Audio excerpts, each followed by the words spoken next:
Silence. Bronx. End of the season. The lights at Yankee Stadium still shine, but the sound is different. It's not the roar of victory. It's the echo of uncertainty.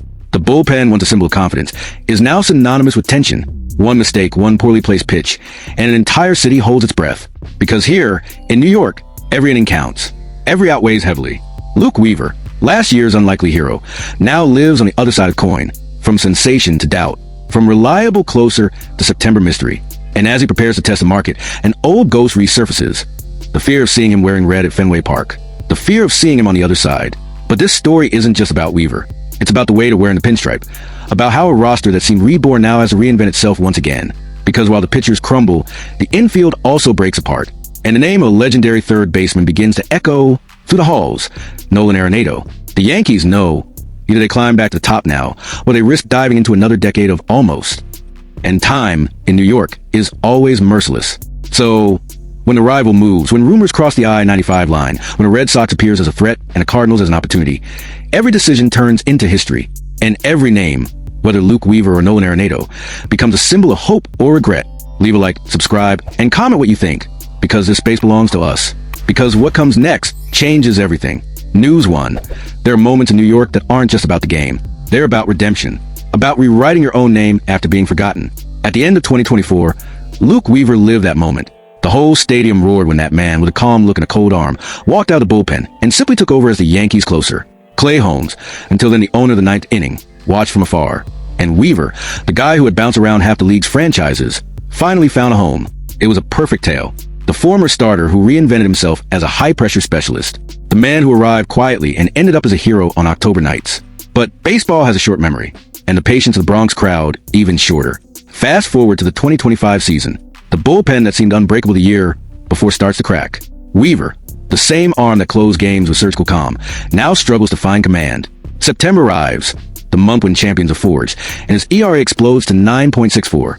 It's almost symbolic. A number that sums up a fall no one expected, but every Yankees fan feared. Because in New York, a collapsing closer isn't just a technical issue. It's a collective confidence crisis. It's the crowd murmuring, the bullpen being eyed with suspicion, the manager avoiding eye contact when calling for a reliever. Weaver didn't just lose control of the ball. He lost rhythm. Feel the invisible touch that separates a reliable arm from a disaster waiting to happen. And when that happens at the wrong time, deep in the final stretch with the playoffs looming, baseball turns into public judgment. Weaver has seen it all. Drafted as a prospect, tested as a starter, rejected, traded, forgotten, rediscovered. From St. Louis to Cincinnati, from Kansas City to Seattle, until fate brought him to the biggest stage possible, the New York Yankees. But there's a cruel cycle in baseball. The longer you play, the closer you are to being replaceable.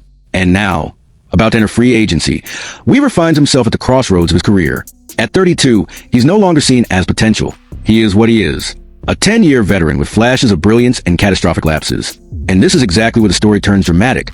Because the market knows it, the executives know it, and most of all, Boston knows it. Boston Red Sox. 2 words that make any Yankees fan clench their jaw. And that's exactly where news comes from. Reporter Chris Cotillo from Mass Live drops a prediction that hits the Bronx like a bomb. According to him, the Red Sox plan to strengthen their bullpen with 2 arms, one righty and one lefty, without spending much. And his guess? Justin Wilson and Luke Weaver. Silence. Then murmurs. Then fury. Yankees fans don't need more painful reminders of ex-players crossing the border only to haunt them later.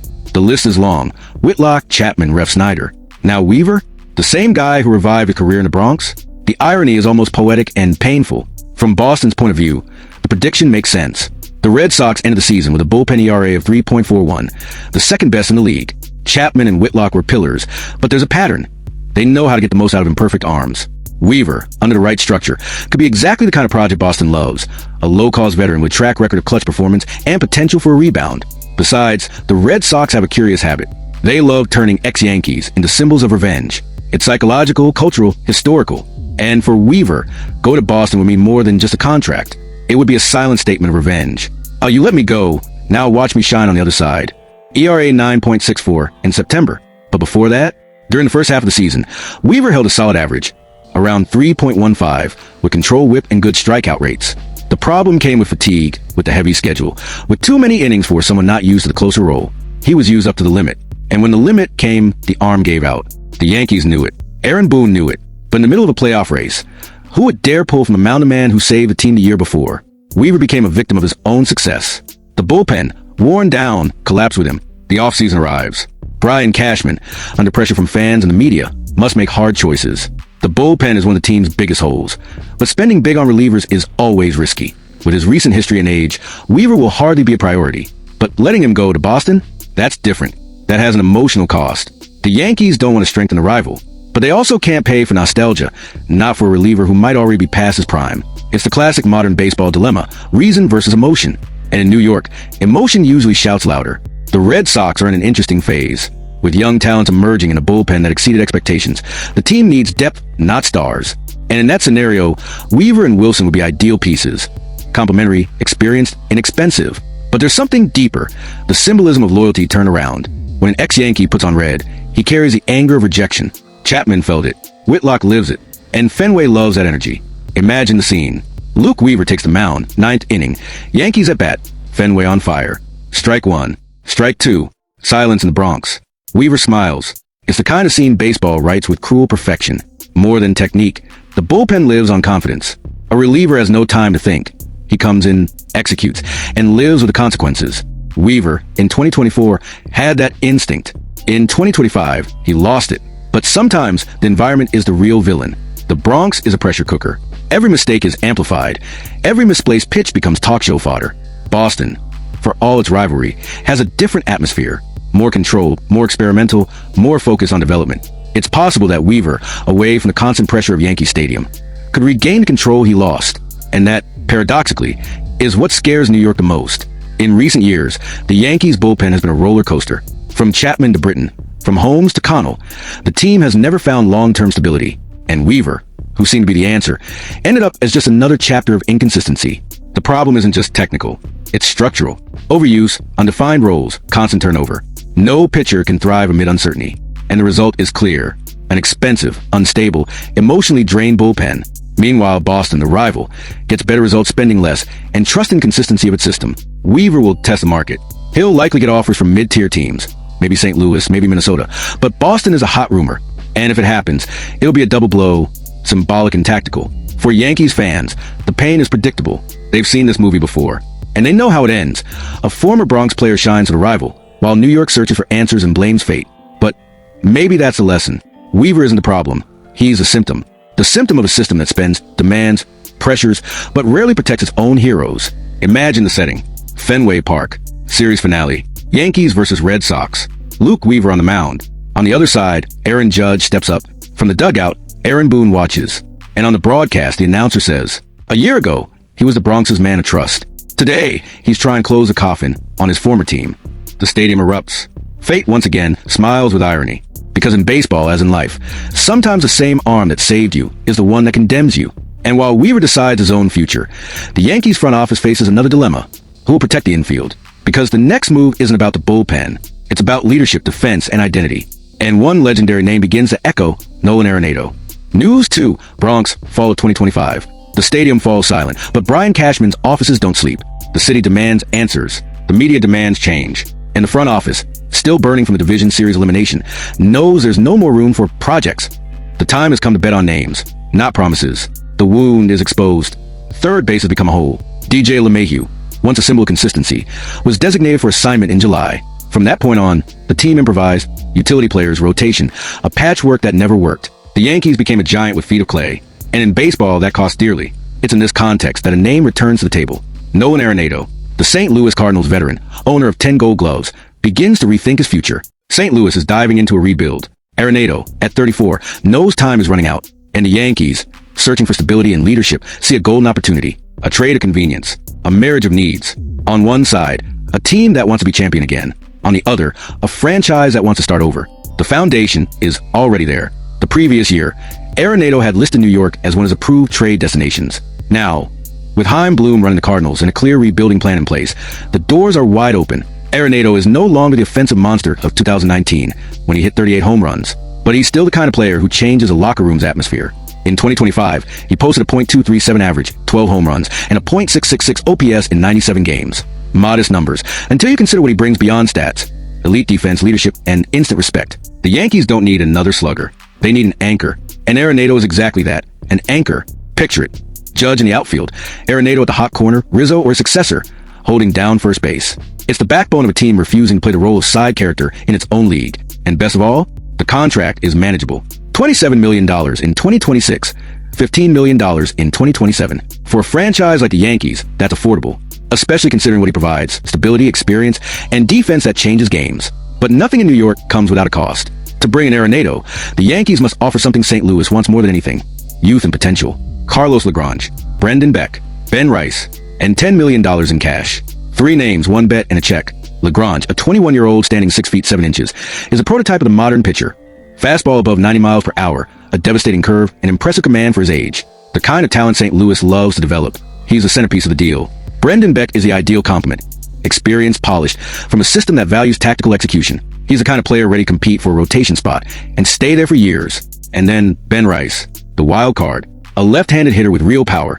26 home runs his first full MLB season. A player who, ironically, is blocked in the Yankees lineup by bigger names. In St. Louis, he'd have both space and relevance. The package makes sense. For the Yankees, it's a fair price. For the Cardinals, it's relief. Bloom, St. Louis's new architect, has already made it clear. He wants to cut costs and stack controllable assets. Absorbing part of Arenado's salary while getting 3 players who can contribute soon is the kind of move that defines a smart rebuild. And this is where the story turns into a chess match. New York doesn't just want to fill a position. It wants to change the team's DNA. Arenado represents what the Yankees have lost over the years: identity. As the team became a machine of numbers and analytics, it lost something essential: presence, posture, mystique. Arenado brings that back. In the clubhouse, he's the kind of player who changes the tone of conversations. The kind who doesn't accept excuses. The kind who, next to Judge, creates a culture of accountability. Not one of fear, one of responsibility. And the Yankees desperately need that. In recent years, the franchise has become a paradox. Powerful on paper, vulnerable on the field. Arenado won't fix everything, but he'll fix something no one else can. He commands respect. And baseball, despite all its numbers and algorithms, is still played with heart. In St. Louis, the reaction would be divided. Some fans would mourn the loss of a legend. Others would understand rebuilding means letting go. And Bloom knows modern baseball rewards those brave enough to restart before collapse. For the Yankees, it would be a masterstroke. Arenado arrives with a short contract, reduced cost, and a winner's pedigree. He fills both a technical and symbolic gap. And he frees the team from the pressure of gambling on an uncertain prospect. But it's more than that. It's a message to fans. We're going back to being the Yankees. The trade wouldn't just be about stats. It would be about pride. The same pride that was missing when the bullpen collapsed. The same that was lost when Boston started winning more with less. Now, the Bronx want to answer back. Behind the scenes, things are heating up. Calls are intensifying. The media detects movement between Cashman and Bloom's offices. Internal sources talk of advanced negotiations. Arenado quietly watches from afar. And when asked about his future, he only says, "I want to compete." That phrase echoes. Because in the Bronx, competing is enough. In the Bronx, the verb is different: to win. And if there's one player who understands that weight, it's Nolan Arenado, a perfectionist, obsessed with detail. The kind of athlete who doesn't play for stats. He plays for legacy. Imagine the first press conference. Arenado wearing pinstripes, smiling modestly beside Cashman and Boone. Flashbulbs popping. Headlines being written in real time. Arenado arrives in the Bronx to restore the Yankee soul. Outside, fans chant his name. In the clubhouse, Judge greets him with a firm handshake. And in that moment, the Yankees stop being a team in transition. They become an empire under reconstruction. Critics will call it a risky bet. They'll say Arenado is aging. That baseball is no longer a game driven by names, but by numbers. But New York doesn't play it safe. It plays for history. And this story, if it comes true, will be about 2 men, Weaver and Arenado, symbolizing the Bronx's eternal cycle. One leaves, one arrives, one falls. The other tries to raise the shield again. While Weaver might wear red and become the rival's ghost, Arenado could wear gray and become redemption. Baseball has a cruel sense of balance. Sometimes, the answer to pain lies in the next move. And maybe this time, the Yankees' next move is the one that gives the Bronx back what it misses most. So, because in the end, baseball isn't just about who pitches or who hits. It's about who carries the weight of a uniform.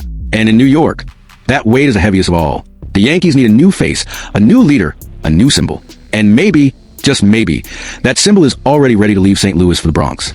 Because when Arenado puts on the pinstripes, the baseball world will feel the ground shake again. Baseball in the Bronx has never been just about numbers. It's about memory, about what was lost and what can still be reborn. Because every loss here carries the weight of history, and every wrong decision echoes through an unforgiving past. Luke Weaver was a face of the improbable, the hero no one expected, the arm that came out of nowhere and shut doors that seemed sealed forever. But time in New York is merciless. It doesn't wait for adjustments, has no patience for hesitation. And when the shine starts to fade, the same crowd that lifted you up is the one whispering, "Maybe it's over." And now, Weaver may cross the border north, wear red, and become the villain the Bronx helped create. Maybe he'll find his command again. Maybe he'll find his fire. Maybe he'll rediscover the version of himself the stadium swore it would never forget. Meanwhile, on the other side of the chessboard, the Yankees move in silence. Arenado's name floats through the halls like a secret everyone already knows. A leader, a warrior, a symbol of stability amid chaos. He's not coming to be a star. He's coming to be a foundation. Because what New York needs now isn't spectacle, it's structure. Two opposite paths. One player leaving, another arriving, but both tied by the same invisible thread. The way to playing where victory is mandatory and failure is a sentence. In the end, the Bronx remains the same. A sacred field where every pitch means more than a stat, and every decision carries decades of legacy. Here, yesterday's hero can be tomorrow's forgotten man, and the forgotten man from elsewhere can become the reborn hero. The 2026 Yankees approach with a mix of fear and hope. The bullpen must be rebuilt. Third base needs commander. And the fans, always need a reason to believe. Because believing is what New York does best. Weaver might become Fenway's ghost. Arenado might become the Bronx's new guardian. But one thing is certain, baseball never sleeps here. It only changes shape. As autumn cold settles over Yankee Stadium, one certainty hangs in the air. The story is still being written. It's not over. Not even close. Because the emblems still stand for pride. Because in the Bronx, pain is fuel. And because even when the scoreboard doesn't help, the fight goes on. Leave a like, subscribe, and comment what you'd do if you were the front office. Would you keep Weaver? Would you bet on Arenado? Here, every opinion is part of the story. Because on the ice, on the field, or in the Bronx, the story never dies. And the next chapter is about to be written.